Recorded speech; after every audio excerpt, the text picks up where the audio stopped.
Hi. Hello, I'm back. Hello. Hey, everybody. It's Friday.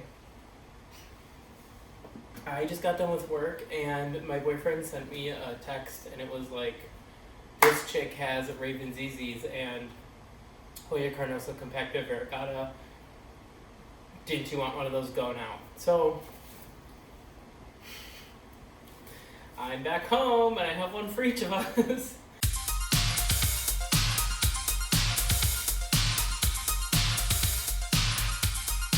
Welcome back to the channel. Welcome to another video. Today, we have a whole little smattering of things to do. I think we're gonna call it some sort of catch up and chat or some sort of something. I don't know what I'm gonna call these videos. If it seems like I'm really sweaty and gross looking, it's because I am.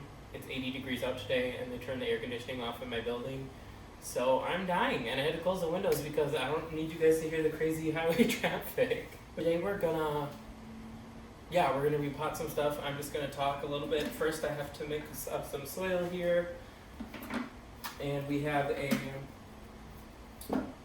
hopefully you can see this. I think I set up the camera well enough so you can see it, but I have a Hoya Kerii splash that I want to repot because I have a heavier pot that I'm going to put in so it stops tipping over finally. I have an Anthurium red that I am going to repot. I think we might do that one. I have my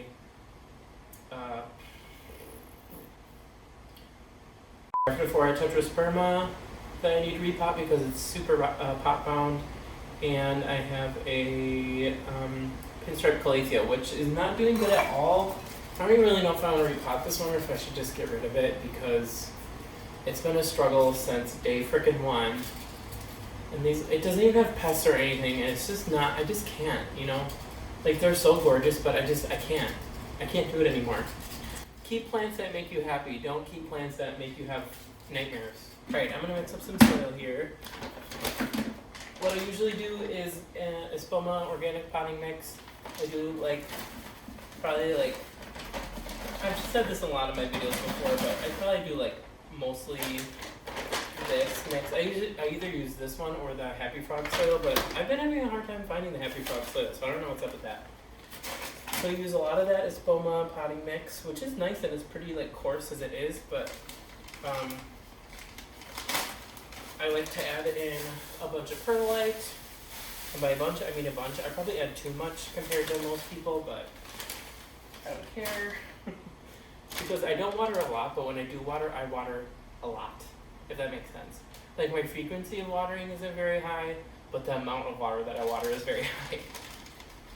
As I breathe in these toxic fumes from the perlite, I'm also going to mix in a little bit of orchid bark. This orchid bark, I've said this a million times, but orchid bark is good for drainage. It's good for epiphytes because it's they're used to crawling up, barky trees and stuff like that. So it gives them a little bit of familiarity, I like to think. That's my simple go-to mix. I usually mix in charcoal too, but I'm out of charcoal right now. Honestly, I don't know if the charcoal really does much of anything either. I just like to throw it in there for good measure. It makes me feel good. Makes me feel like I'm taking care of my plants. So here, I'll show you.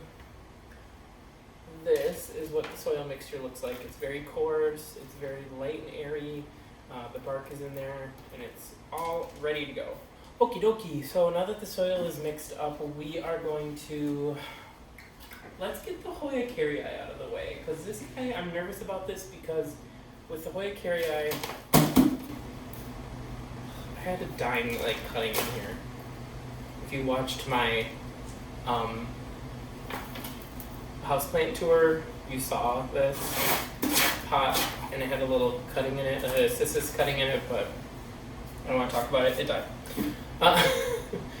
This pot is from Target, and I'm obsessed with it, and it's very heavy. It's super heavy because I think it's for outdoor use, but I have a tendency to buy things that are for outdoors and put them inside my apartment. I don't know why. I have my Hoya Kerii here that's been living in this little tiny 4-inch IKEA pot for 4 years now. When I got this plant, it was literally hid here, and it grew all these leaves within the last few years, and it's growing a bunch more now. I actually just hit the end of this, and now it's seeping white stuff, and it's probably not going to grow leaves right there anymore. Fun! Okay, so we're going to repot this guy because it needs to be repotted, and I keep tipping it over and breaking it, and I feel bad for it. So we're going to do that. Hopefully you guys can have a good enough view of what's happening. I'm just going to dump it out. Get a look at the roots. I had leca balls in the bottom there? Weird. Okay. Just gonna break this up a little bit. Just a little bit, not too much. Don't want to freak it out. Because Hoya are weird and they take a long time to like relax into their new pot, so I'm gonna be gentle. Looks exactly like the container it was in, and clearly clearly was needing a repotting anyway, so I'm glad I'm doing this right now. I'm just trying to get these leca balls out of here. I don't really want those mixed in. So look how long this thing is getting. Jeez. Great. Please don't fall. Okay. So we're going to put a little bit of soil in here. This does have a drainage hole too, which is good. The last pot did have one too, but I had to drill it in there, which was annoying. Let's see. A little bit lower, so I'm going to take a little bit out. Looks good. So this is really dry. I'm gonna have to water this soon. I'm like a cereal underwater. Because I used to be a cereal overwaterer, and now I'm just terrified to even water my plants. So I usually go a little bit too long. Honestly, they probably get a little bit too stressed out, and I need to pay better attention to them. It's probably one of the biggest reasons why I've never been able to successfully keep an alocasia really of any sort, because I'm bad at keeping things moist.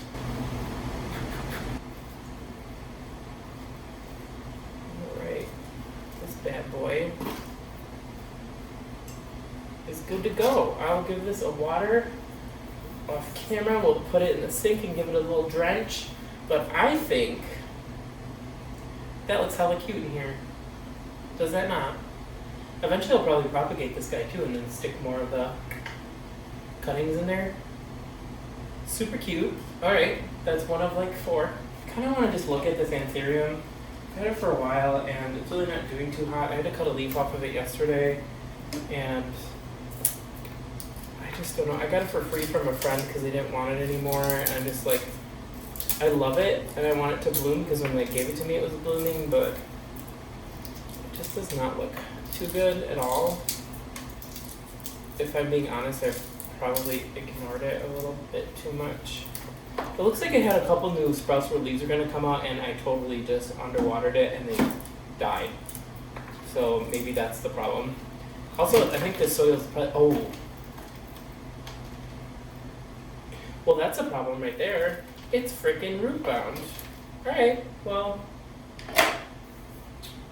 what can we put it in? I have this pot that the pot was sitting in it in, if that makes any sense. This looks like it's big enough. But it doesn't have a hole in the bottom, so I'm going to have to drill a hole in the bottom. Which is fine, because I actually have my drill charging right now. So let me go grab that. Technically, you're supposed to use a ceramic drill bit when you're doing this, but I lost mine. I don't know where it went. I can't find it. And I live in like 350 square feet, and I lost it somehow. I digress. I have a regular drill bit that I've been using for the past couple times. It works fine. You just have to be very gentle, and it takes a little bit longer, but I've done it with so many of these IKEA pots, I'm not even worried. There we go. Cool, so we have a drainage hole now for this bad boy. And honestly, the soil that this in does not look like it's good for an anthurium at all, like at all. It's not even barky or anything. I don't know what... Like, I'm not judging my friends, but sis. Okay. Just trying to break this up a little bit without touching it. And do you want to know why? I'll tell you a quick little story. Because the other day when I came home, I was just walking into my apartment, and I have this plant on the floor next to a peace lily domino and a monstera, and there was a giant, like, millipede looking thing on the ground, and I was like, oh my god, if that came from one of these plants and now I'm repotting it, I don't want to touch it because I'm scared. That's where we're at right now. Alright, I'm going to fill this up a couple inches of soil, maybe a little more. Perfect. All right. Just put that in there, put some more soil in. Again, this mixture is perfect for an anthurium because it's an epiphyte, which means it, grows on other things or grows on rocks and things in the wild. So this is perfect for it. I have a tendency to fill my pots too full with soil, so I'm trying to keep a little bit of a lip. I really do that all the time, and then the water goes everywhere when I water. So there. All right. There's a finished anthurium, looking cute. Next, we have to think about what we want to do here. Get rid of this and put this in here. Oh my god. I feel bad though because clearly this is still alive. But it's just really not okay. You guys. I don't know what to do. I feel bad. Alright. You know what? I'm done with Calathea. I'm just going to get rid of this. I'm not kidding. We're going to repot this thick-ass boy, Rhaphidophora Tetrasperma, into its new home. And honestly, I should probably clean this pot out since I think that the Calathea had a disease. So I should probably clean this out. But when I'm cleaning and disinfecting a pot, what I do is I run it under hot dishwater, totally clean it out, and just put a little Dawn dish soap in there, and just to disinfect it and clean it up for the new plant. Let it air dry a little bit. It's fine now, and then we're gonna pop this guy in there. Again, this Rhaphidophora is in like really peat heavy soil, and I don't think they like that. Like there is no bark or anything in here, and it's rhubarb as hell. I hate what nurseries do sometimes. Like I don't know why they think that's a good idea. Do you know what kind of plant this is? So we'll put a little bit of soil in there, just a little bit. Honestly, this pot's not that much bigger, so I don't really even know if I'm making a good decision here, but okay, we'll press that bad boy down a little bit. I'll add a little bit more soil here on this side. Alright. Gonna wipe it off a little bit, and I think that looks great in there. I love a black pot with a bright plant in it. Honestly, what I'm gonna do is I'm gonna pop the ZZ in here right now. So we're gonna put the ZZ in here. I'm just gonna use the same kind of soil because it's a ZZ. They like to dry out, and this is a really nice coarse draining mixture, so I see no problems here. I'm gonna do whatever I want. Okay, and I'm gonna open this bad boy up. I'm really excited to see what this root ball looks like. Oh, look at that potato. She is, oh my god! This is so much better than I thought it was gonna be. Holy shit. Talk about a reputable seller. I got 2 potatoes. Okay. Put that bad boy like that. I'm gonna center it in there. If you're wondering what I'm calling the potatoes, the potatoes are the things that hold the water in the ZZ. That's why I don't have to water them as much because they get those crazy like bulbous growths. They're like a camel plant. It looks kind of small and stupid for the pot that it's in, but I'm glad I got it potted up since it was bare root. I'm really excited to see these leaves change color too because they're not all the way black yet. So, ZZ Raven in the house. I have some cuttings from my Rhaphidophora Tetrasperma that's on the wall up there. I don't know if you can see it or not, but I have these in a vase of water, and I kicked my coffee table today and the vase fell, and so now these have no home. So I'm gonna cut these up, and we're gonna put them in my propagation box like we did in the last video. Alright, so here's my propagation box. It's small, I really need to get a bigger one. It has the cutest little guy, my Monstera Stamboliana that you saw in the last video. So I'm gonna move him over to the side here because I don't want him getting lost with all the other bad boys. So I have all this moss here.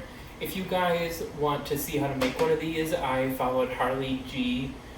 Harley G, her name is on Instagram and on YouTube. She is the one that taught me how to make this. So basically you just get a big plastic see-through container, poke some holes in the top, put some moss in there, and a little dish with water to keep the humidity up, and set these in a windowsill or near a window, and you will have roots in like 2 weeks. I'm not kidding. It is magic. So instead of water propagating these, I'm happier that, I'm not happy that my vase fell and these fell out, but I'm happy that I'm going to do this instead of water propagating. So I'm going to cut these up. In like the last video that I posted, I like to keep about an inch on each side of a propagation. So this is a node, so there's like an inch on this side. I'll keep an inch on this side. I will pop that node up, and then I will cut this piece off that's useless. And then this is a node with a leaf, and this is a node with a leaf, so I will cut in between there.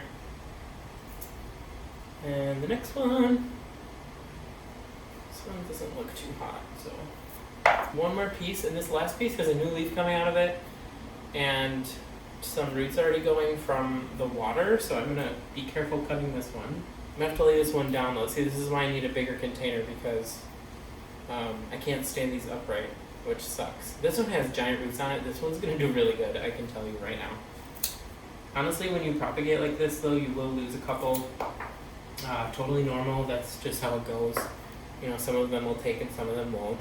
Usually if they have aerial roots or a node where the aerial roots are going to start growing, it will do better. Like this one has these nasty spider looking roots, so it's going to do really good. This is a lot. I hope I can fit them all.